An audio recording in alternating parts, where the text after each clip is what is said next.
Hi everyone, thank you for joining today's webinar. I'm Claudia, Marketing Manager for Rosterfy in the UK. Hosting today's webinar, we've got Sam Bennett, Rosterfy Sales Lead, and we're really excited to also have Ellie Reed from London Youth Games here to talk to us about their growing volunteer program.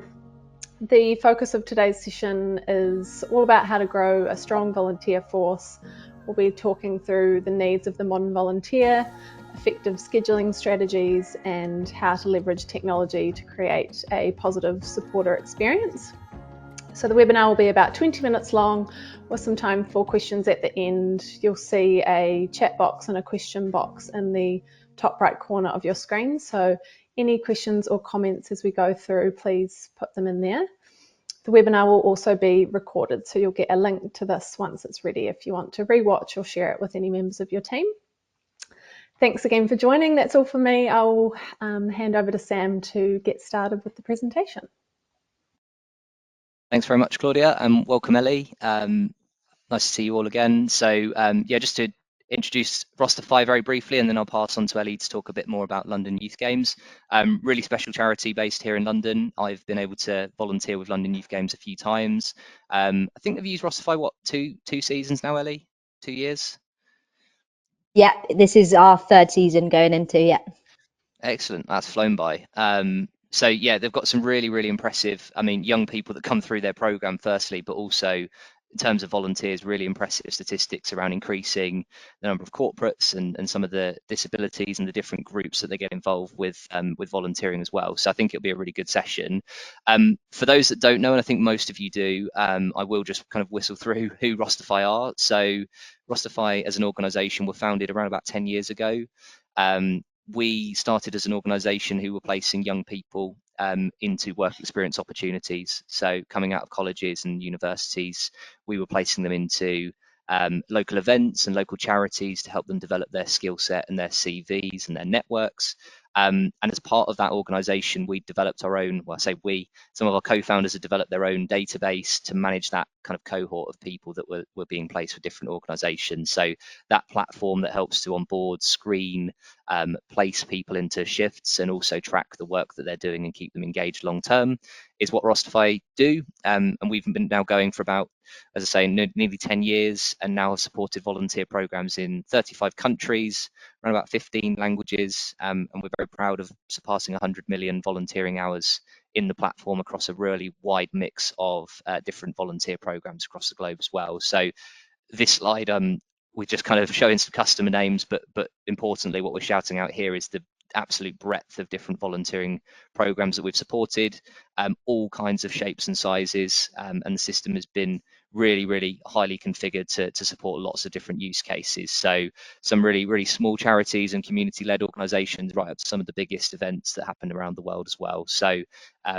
we have seen it all and feel like we're really well versed in being able to talk about this topic and talk about things that we see that look good. In terms of the volunteering landscape, I've done quite a few events and webinars recently with some leadership teams at different charities. It is tough out there at the moment. We've got the cost of living crisis. We're seeing increases in demand for charity services pretty much across the board.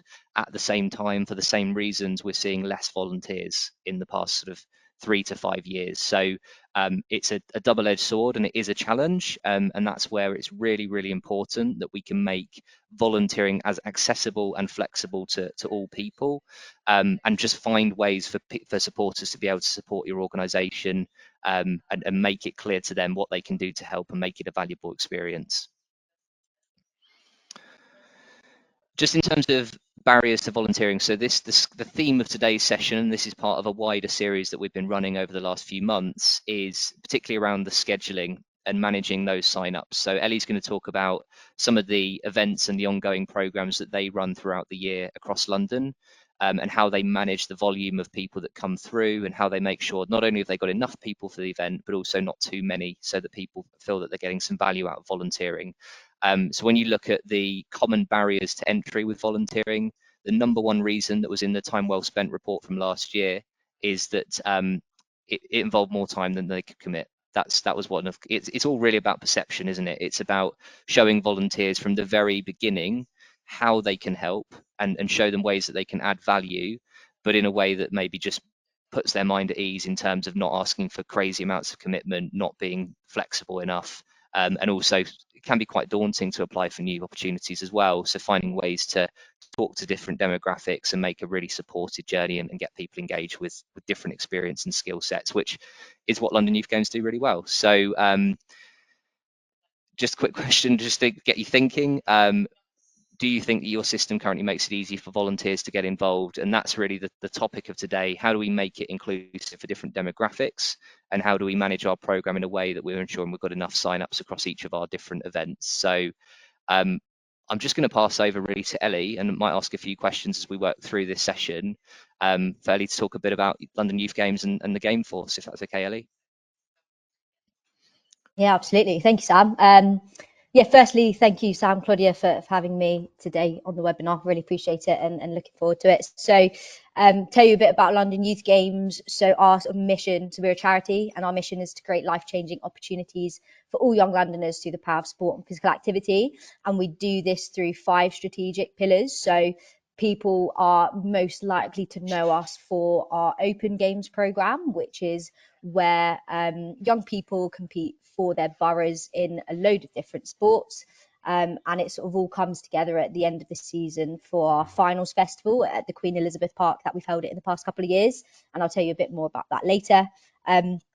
We also deliver the school games in London. So that's a national programme that we deliver in London specifically. And that's where schools come together, participate, try new sports and compete. So across those 2 programmes, we deliver over 35 different sports and up to sort of 60 different event days throughout this season. So a lot of different things going on. My role is head of workforce development. So I support a sort of growing and dynamic workforce to enable and enhance sport for young Londoners sort of through that opening school games programs, and we do that through our other 3 strategic pillars. So firstly, around youth engagement and leadership, everything that we do is for young Londoners, so we want to ensure that everything is relevant to them and they're sort of inputting and engaging with us at all levels to ensure what we do is really most impactful for them.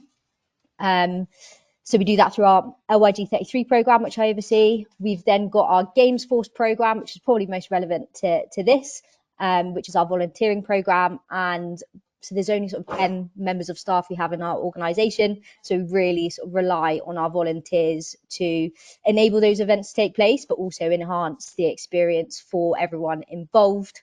And we also have a brilliant inclusive coaches program, which my colleague Emma leads, which is all around sort of developing individuals and embedding inclusive practices into sports delivery within London Youth Games. So that's sort of a bit about what we do at London Youth Games. In terms of the Games Force program, so this is our, as I said before, 3rd season of using Rosterfy in sort of managing our volunteers, and it's really helped us to grow and create a stronger volunteer program. Before we had Rosterfy, everything was very manual, using sort of databases and spreadsheets and online surveys and things. So it was it took a lot of sort of manpower and time. It's really enhanced our processes and streamlined everything, but also created a better sort of user journey and experience for our volunteers too.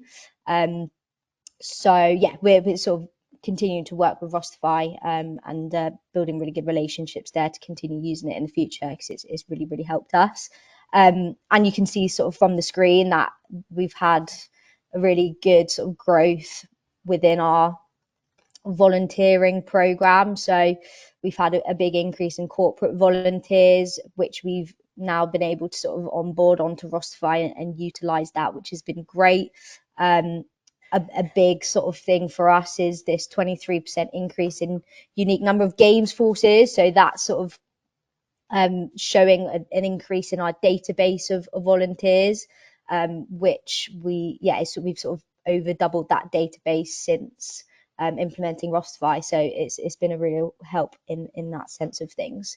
That's a little bit about London Youth Games Force programme, and I can tell you a bit more about sort of how we do our recruitment and deployment of our volunteers as well. So specifically through our finals festival. Unless you have any more questions for me, Sam, before I do. Well, it's just there's some really impressive stats on here. You've got 48% increase in corporate volunteers is huge. The other thing that I know London Youth Games very well, and the other thing that really strikes me about London Youth Games, and this is not just volunteers, this is throughout the whole org, is that they've created a culture where it feels like people can try new things. It really feels like you can just go and try your hand at something. And those young people that come through that program, they're so fearless and so confident to just go and try a crazy new sport that they've never done before. Or when I went to you did a volunteer awards evening a few weeks ago, and one of the kids who was on my table, he's only I think 12 years old, got up and did a song that he'd written for the whole audience. That there's just no way I would have done that at that age, but they've just created a really safe space where people can just go and try their hand with things. I just wanted to ask on a couple of these points. So you encourage young people to get involved on your board. You make that very inclusive. You make them have strategic decisions and involved with projects. You've got people with disabilities, 82 volunteers with a disability across your different events. Just wondered if there's anything particularly that you're doing that that's obviously a conscious effort. What kind of accommodations you're making to those sorts of demographics? Yeah, it's super important for us to have a representative workforce of the people that we're working with, and a big part of that is engaging people with disabilities to volunteering, and making sure that we have accessible and inclusive opportunities for them.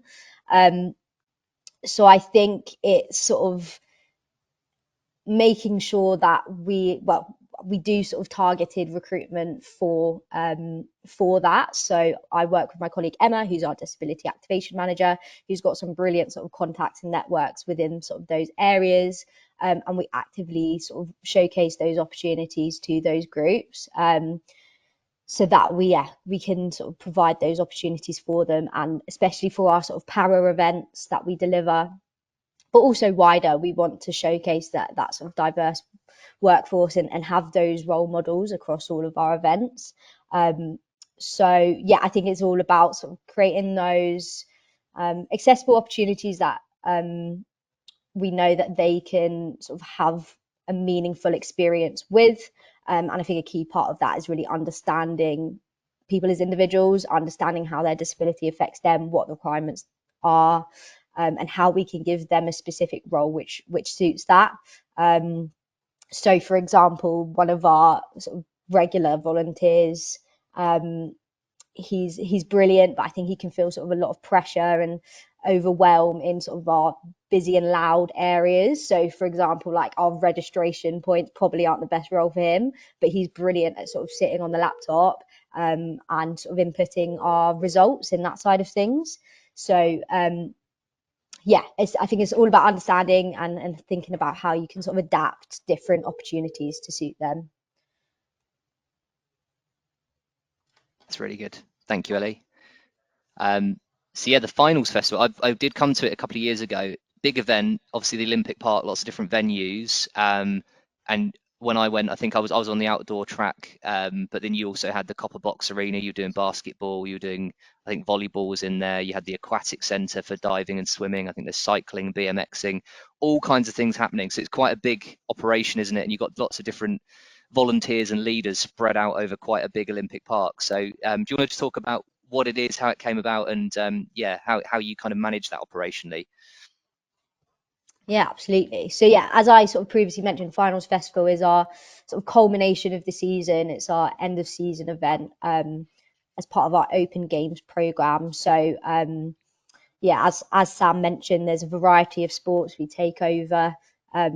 Multiple of the venues in the Olympic parks, the aquatic centre, the athletics track, the Copper Box, the Velo Park, and the hockey and tennis centre as well. So yeah, it's sort of a big event, because as well it's spread across a lot of different areas. So operationally and logistically it is quite difficult, and obviously requires a lot of volunteers. It's our sort of biggest event for volunteers. So we have over sort of 150 volunteering opportunities throughout the weekend. So it's across a Friday, Saturday and Sunday. And roles differ from sort of supporting specifically at that sport. So whether we need marshals for aquathlon or road cycling, or we need sort of registration and results volunteers, or it could be more of a supporting with the event at the festival and getting sort of people to get involved in some of the activations and things like that. So it's quite a wide variety of things we do.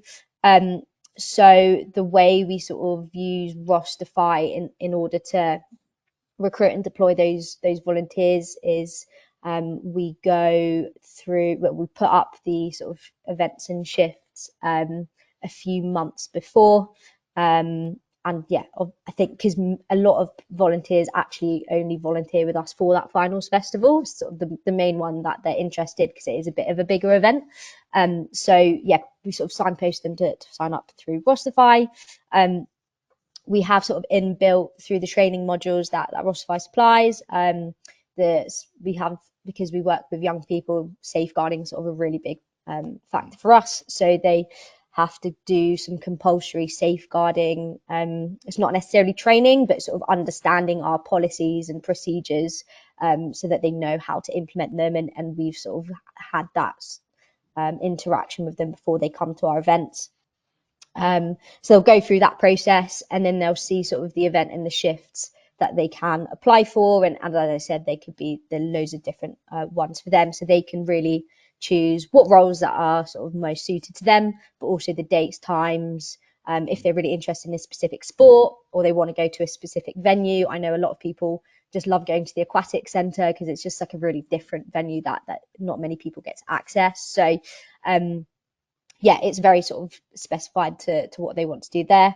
And then they will choose them and we'll allocate them based on sort of those choices, and trying to spread it out as much as we can to make sure that everyone who has an opportunity can get one.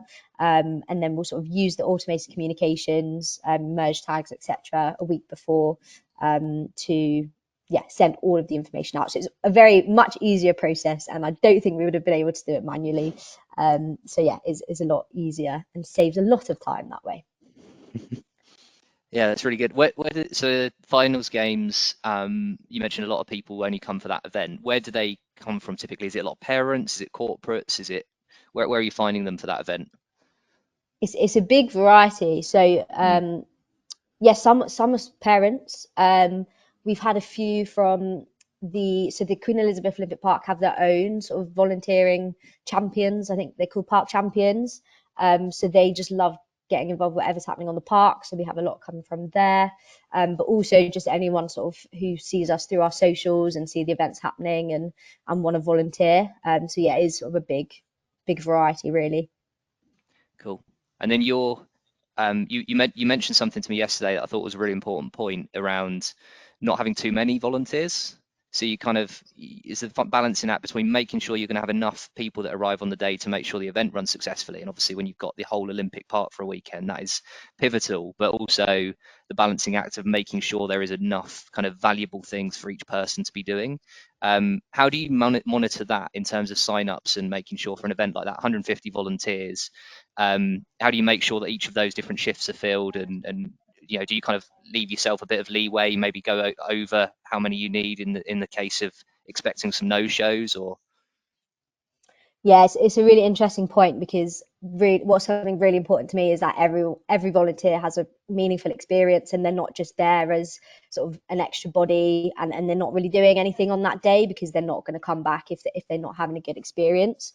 So what we do is I work with the sports lead or event lead, whoever has sort of oversight of that area, to identify sort of how many volunteers are essential in order for the event to happen, and what sort of the desirable number to make sure that it's sort of the most impactful event as possible. And so we'll go out to recruit for that desirable number. If we get less but it's still meeting that essential criteria, then that's absolutely fine. We can sort of still go ahead with that. But we won't go above that desirable number, which means, because otherwise, those volunteers aren't going to have that meaningful experience. And just working sort of closely with them to make sure that they have a really defined role, and they're going to have things to do throughout the day, to make sure that they are sort of doing things and having a good time with us. cool, excellent. Do you want to talk through these stats on screen quickly? So you've got it looks as though from me you've got kind of more individual volunteers, and therefore a little bit less reliance maybe on the consistent volunteers you've had previously? Yeah, so the first stat's really interesting for me.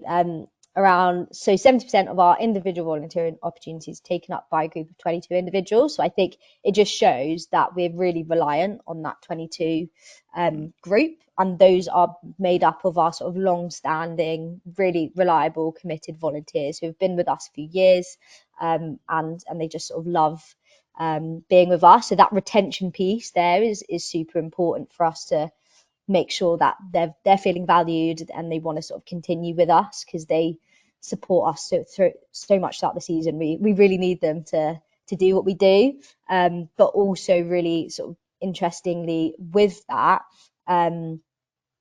we're seeing that increase in volunteers who are wanting to support our events but as more one-off opportunities, and I think that sort of aligns with that increasing demand for those flexible opportunities, so that they can just sort of do something a bit more one-off or maybe twice a year with us, which sort of fits in more of that schedule. And I think that balance of having both is really beneficial, because it means that we have that sort of reliable, committed group of volunteers who we know we can rely on throughout the season, but then we've got that database of sort of more flexible volunteers coming in throughout the season, sort of fill those spots which we still need, and sort of can bring in sort of a different dynamic each time. So yeah, it's really interesting when we found that out, and I think it's a good balance to have.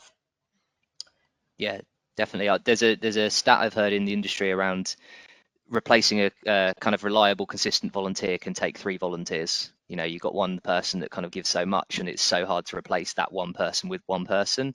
And that's where you're doing a great job of retaining people that are kind of really connected to what you're doing, but also turning on the other taps. And those big increases in corporates, those big increases in the different demographics really helps just to safeguard and protect you against some of those committed volunteers maybe dropping off. You've got a pool of people that you can rely on a bit more. So just to kind of summarize quickly, I want to share a little bit of time at the end for questions with Ellie, but I guess we're running a series of webinars at the moment all around kind of how you get the best out of your recruitment campaigns with volunteers, understanding your own data to improve your experience for those volunteers, keep them informed, keep them communicated with in the lead up to events, and also events that are happening in future, so that we keep them coming back and also have confidence when we're scheduling them that they're actually going to attend on the day, and we're not just kind of hoping that we're going to have the volunteers that we've scheduled into our roster. Ellie and London Youth Games were one of the early adapters in the UK of the Rosterfy mobile application. So everything that is built into the kind of portal that you put together on the desktop will be replicated into that mobile app. And I actually happen to volunteer with multiple Rosterfy customers in London. So in my Rosterfy app, I am able to toggle between different organisations that I work with, and London Youth Games is one of them there. And that's the interface that you can see on the right-hand side where you can sign up to those different events. So making it a bit more mobile, a bit more flexible for you to be able to, as a Londoner, be able to sign up to different opportunities near you. And yeah, we're seeing great feedback in terms of the app with young people, but also even the elderly demographic as well. They don't tend to have laptops or computers, and actually a lot of them these days do have smartphones. So actually having those more mobile first approaches are really, really helpful to make it fluid and make it easy for people to see what they need to do. This is part of a wider webinar series, as I mentioned. So this was actually focused on the scheduling side. We have gone through kind of awareness, how do we improve the experience when we're screening and training and onboarding people, scheduling, and then we're also going to be running a session in a couple of weeks with Anjali from Literacy Pirates, which is going to be focused more on retainment and reward and recognition. So do keep an eye out for that. That's going to be going live on the website, I think, quite shortly. Also got our contact details up on screen as well, so feel free to get in touch if you want to ask any questions around anything that's been covered today after the session. We've got about 5 minutes left of today's session though, so Claudia, I don't know if we've had any questions that have come through from the audience during the presentation. We have had a question come through on that diversity and inclusion piece that you spoke about, Ellie. So interested to hear about, you obviously have spoke to doing that sort of targeted recruitment, but is there anything else that you sort of implement to make sure that number is increasing and that those people also have that positive experience as a volunteer?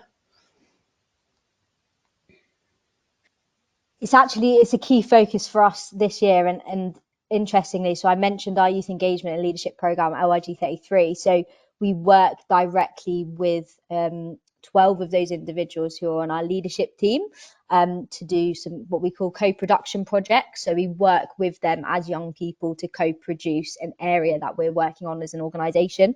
And one of those key focuses this year is diversifying our workforce, specifically around how can we engage more sort of people from underrepresented groups into our volunteering and leadership opportunities. So at the moment, sort of that targeted recruitment and ensuring those opportunities are inclusive, accessible is our main way of doing that. But we're looking at this year with a group of young people, how can we do that even better? And what we were sort of discussing in our first meeting was what we want is for every young person to come to one of our events and see sort of someone in a workforce role, whether that's a volunteer, a competition director, a staff member, and sort of see themselves in that person and feel represented. And I think that representation and role modeling piece is really, really important. So we're looking at how we can do that this year. So I'll keep you guys updated, and if there's anything sort of learnings we get from that process, I can definitely share it. That's great. That's really, really exciting work that you're doing, and yeah, look forward to seeing how it all goes. Another interesting stat you mentioned was around that volunteer retention piece and that group of long-standing volunteers. Is there anything you do to sort of engage that long-standing group differently to perhaps the volunteers that engage for more of those flexible one-off opportunities? Sort of how do you keep those relationships really strong, but also facilitate, a large number of volunteers that are just joining here and there? Yeah, I think it's all about that sort of community feel and them feeling valued and a sense of sort of belonging to us as an organisation. I think a key way in which we do that is at our events during their volunteering experiences, just sort of building that rapport and making sure that they're sort of enjoying themselves. But some feedback that we've got why those volunteers sort of stay with us and what is it about the London Youth Games that they keep coming back to, and the most thing they say is that it's about the people, and I think that's really key for us because we're a very small team, so we like work closely with our volunteers and we want to sort of build that rapport, build those relationships and just have fun, and I think that's sort of a really key thing for us. But then also sort of bringing those volunteers together at parts throughout the season. So we do sort of an end of season social just to get everyone together, say thank you, show our appreciation to them. And as Sam sort of mentioned at the start of this around the our new sort of workforce celebration evening, which we're really happy to be bringing back again this season at Guildhall.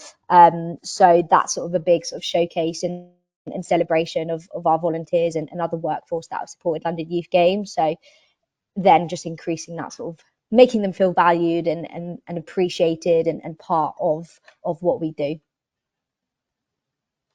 That's awesome. That definitely flows on nicely to the topic of our next webinar, where it's all about the importance of that recognition and how that does support retention. So it sounds like you're doing some really exciting things in that space as well. That's probably all we've got time for in terms of questions. So just want to say a big thank you to Sam and to Ellie for joining us for today's webinar. And thank you for everyone who took the time out of their morning to join us today. If you would like to get in touch, as Sam said, the contact details on the screen and a sign up link there for our next webinar happening in a couple of weeks' time.